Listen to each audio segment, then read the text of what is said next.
Good evening, YouTube. This is just a quick bonus little video.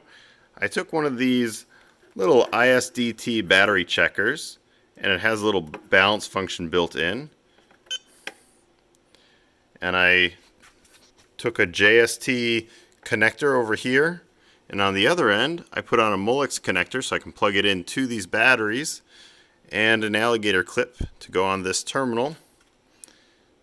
And I can now see that I'm 36 millivolts difference in the cells, and it's going around and it's just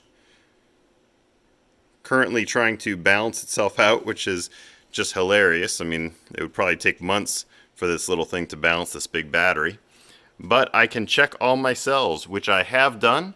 I wanted to check them all before I go and I parallel them all up, and now I know that this one is actually the worst at 36 millivolts difference, and the rest of them are even closer than that. So I should be all good to parallel all the cells before hooking up the BMS to it.